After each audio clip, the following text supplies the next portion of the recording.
Hi boys and girls, it's Mrs. Hollingsworth. Today we're going to talk about making inferences.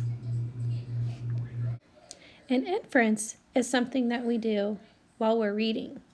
You've been doing a great job learning how to put sounds together to make words, and then reading those words in books to make sense of a story. Now let me tell you a little bit more about inferring. While you're reading stories, the author uses words and pictures.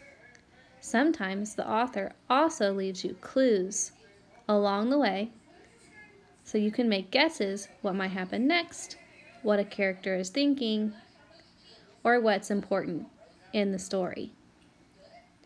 We use those words and pictures as part of what we use to make an inference. But that's not all we use. We also use our background knowledge. Background knowledge is what you already know, things you've already learned or things you've discovered. So let's pretend that's you. This is you reading a story.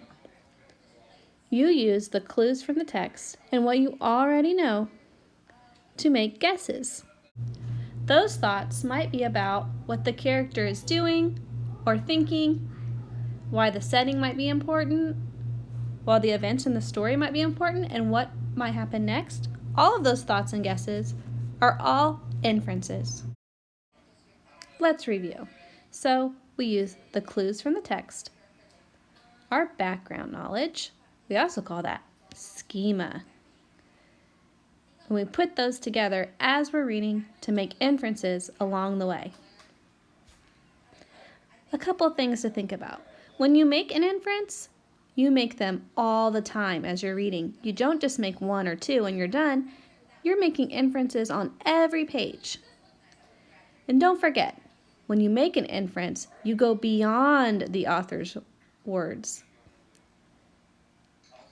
to understand what's not in the text.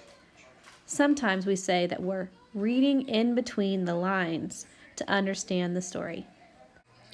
When you're thinking about how to start your inference, it may start with words like, my guess is. It could be that. This could mean. I predict. Maybe. And I think.